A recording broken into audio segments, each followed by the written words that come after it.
한때 세계 가전시장을 지배했던 파나소닉. 100년이 넘는 시간 동안 파나소닉은 세계에서 가장 크고 다양한 기업 가운데 하나로 성장했습니다. 지금도 연매출은 500억 달러가 넘는 거대한 기업입니다. 하지만 많은 사람들에게 파나소닉은 여전히 TV와 오디오, 각종 가전제품을 만들던 회사로 기억됩니다. 과거 미국의 대형 전자제품 매장에 가면 거의 모든 코너에서 파나소닉 제품을 볼 수 있었습니다. 그런데 지금은 상황이 많이 달라졌습니다. 파나소닉이 사라진 것은 아닙니다. 우리가 알고 있던 파나소닉의 모습이 달라진 것입니다. 먼저 TV 사업을 살펴보겠습니다. 파나소닉은 1950년대부터 TV를 만들기 시작했습니다. 1974년에는 미국 시장을 강화하기 위해 모토로라가 보유하고 있던 퀘이사 브랜드를 인수했습니다. 이후 파나소닉은 특히 플라즈마 TV 시장에서 엄청난 성공을 거뒀습니다. 판매량과 기술력, 소비자 평가 모두에서 세계 최고 수준의 브랜드 가운데 하나였습니다. 하지만 시장의 중심이 플라즈마에서 LCD로 이동하면서 문제가 시작됩니다. 삼성과 LG 같은 한국 기업들은 LCD로 빠르게 전환했고 중국 업체들은 저렴한 가격을 무기로 시장을 공략했습니다. 파나소닉은 이 변화에 제대로 대응하지 못했습니다. 결국 2014년 플라즈마 TV 생산을 중단했고 2년 뒤에는 미국 TV 시장에서도 사실상 철수했습니다. 2024년에는 OLED와 미니 LED TV를 앞세워 미국 시장에 다시 돌아왔습니다. 하지만 지금의 영향력은 전성기와 비교하기 어려울 정도로 작아졌습니다. 그렇다면 오늘날 파나소닉의 중심 사업은 무엇일까요? 그 답을 찾으려면 회사의 시작으로 돌아가야 합니다. 파나소닉의 원래 이름은 마스시타였습니다. 창업자 마스시타 고노스케가 사업을 시작한 것은 1918년. 당시 23살이었던 그는 전기 플러그와 소켓을 만들기 시작했습니다. 초기 대표 제품 가운데 하나는 전구 2개를 연결할 수 있는 조명 장치였습니다.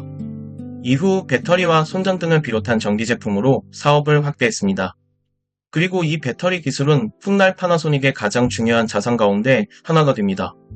2020년 기준으로 파나소닉은 전 세계에서 건전지를 2,000억 개 이상 판매했다고 밝혔습니다. 하지만 더 중요한 변화는 전기차 시대에 찾아왔습니다. 1996년에는 도요타와 협력해 프리우스에 들어가는 배터리를 공급했고 2009년부터는 테슬라와 긴밀하게 협력하기 시작했습니다. 특히 테슬라 모델 3의 초기 대량 생산 과정에서 파나소닉 배터리는 매우 중요한 역할을 했습니다. 현재는 테슬라의 유일한 배터리 공급사는 아니지만 파나소닉은 지금도 세계적인 전기차 배터리 기업 가운데 하나입니다. 최근에도 대규모 배터리 공장을 건설하며 투자를 계속하고 있습니다. 우리가 TV 회사로 기억하던 파나소닉이 이제는 전기차 시대의 핵심 배터리 기업으로 변한 것입니다. 파나소닉의 영향력은 영상 산업에서도 찾아볼 수 있습니다. 1950년대 파나소닉은 JVC의 지분 절반을 확보했습니다. 그리고 1970년대 JVC는 VSS 방식을 개발합니다. 당시 비디오 시장에서는 여러 규격이 경쟁하고 있었습니다. VHS가 기술적으로 가장 뛰어난 방식이었다고 보기는 어려웠지만 파나소닉과 JVC는 개방적인 확산 전략을 선택했습니다. 여러 전자회사가 VS 플레이어를 만들 수 있도록 한 것입니다. 결국 VHS는 비디오 시장의 약 90%를 차지할 정도로 압도적인 표준이 됩니다. 파나소닉은 이후 DVD와 블루레이 기술에도 참여했습니다. 오늘날 스트리밍이 대세가 되면서 물리적인 디스크 시장은 크게 줄었지만 파나소닉은 여전히 4K 블루레이 플레이어 같은 제품을 판매하고 있습니다. 오디오 사업 역시 파나소닉의 역사에서 빼놓을 수 없습니다. 사실 파나소닉이라는 이름 자체가 처음에는 오디오 브랜드로 만들어졌습니다. 1950년대 해외 시장에 스피커를 수출하면서 사용하기 시작한 이름이 바로 파나소닉입니다. 팬은 보편적인 것을 의미하고 소닉은 소리를 의미합니다. 즉 대지금은 회사 전체를 대표하는 파나소닉이라는 이름이 원래는 오디오 제품에서 시작된 것입니다. 파나소닉은 라디오와 스피커, 카세트 플레이어, 헤드폰 등 다양한 오디오 제품을 만들었습니다. 그리고 지금도 관련 제품을 계속 판매하고 있습니다. 하지만 모든 도전이 성공했던 것은 아닙니다. 대표적인 실패가 비디오 게임입니다. 1990년대 일렉트로닉 아츠 창업자 트리포켄스는 3DO라는 새로운 게임 플랫폼을 만들었습니다. 출시 전 기대는 엄청났습니다. 파나소닉은 이 게임기를 생산하는 핵심 제조사였습니다. 여러 기업이 같은 규격의 게임기를 만들게 했으니 DO를 게임 산업의 표준으로 만들겠다는 전략이었습니다. 하지만 가장 큰 문제가 있었습니다. 가격이 무려 $699였습니다. 그리고 바로 다음 해 소니가 플레이스테이션을 출시합니다. 훨씬 저렴하고 강력했던 플레이스테이션은 1억대 넘게 판매됐지만 3DO는 결국 시장에서 사라졌습니다. 파나소닉은 후속 게임기인 M2까지 준비했지만 이 계획 역시 실제 성공으로 이어지지 못했습니다. 가전제품은 어떨까요? 파나소닉은 1950년대부터 냉장고와 세탁기 같은 대형 가전에서 밥솥과 소형 가전까지 거의 모든 종류의 제품을 만들어 왔습니다. 이 사업은 지금도 이어지고 있습니다. 하지만 판매 지역은 크게 달라졌습니다. 미국에서는 파나소닉 브랜드로 판매되는 소비자 가전이 과거보다 많이 줄었고 2025년에는 인도에서 냉장고와 세탁기 판매를 중단하기도 했습니다. 파나소닉은 한때 영화와 음악 콘텐츠 사업에도 뛰어들었습니다. 그 과정에서 미국의 MCA를 인수했습니다. MCA는 바로 유니버설 스튜디오를 소유하고 있던 회사였습니다. 덕분에 한동안 파나소닉은 전자제품뿐 아니라 할리우드 영화와 음악 콘텐츠까지 직접 보유한 기업이 됐습니다. 하지만 일본 전자기업과 할리우드 영화 산업의 문화는 쉽게 맞지 않았습니다. 결국 파나소닉은 몇 년 만에 이 사업을 다시 매각합니다. 흥미롭게도 쥬라기 공원을 비롯한 1990년대 초반의 유니버설 영화들이 파나소닉이 유니버설을 소유하던 시기에 만들어졌습니다.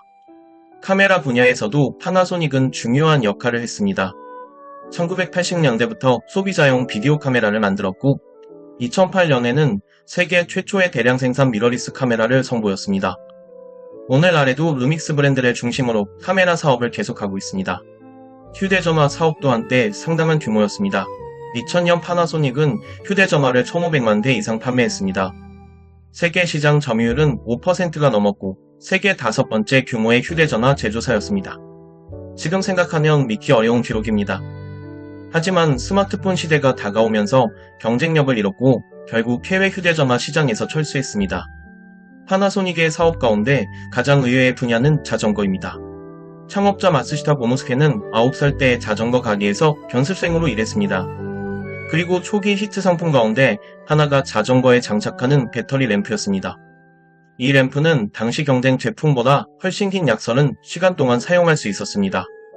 이후 파나소닉은 직접 자전거 프레임을 만들기 시작했고 미국과 유럽, 호주에도 자전거를 수출했습니다. 북미 시장에서는 철수했지만 일본에서는 지금도 전기자전거를 비롯한 관련 사업을 이어가고 있습니다. 여기까지가 전부도 아닙니다. 파나소닉은 PC와 반도체에도 참여했고 연필깎이와 자판기까지 만들었습니다. 한 회사의 역사라고 믿기 어려울 정도로 수많은 산업에 도전했습니다.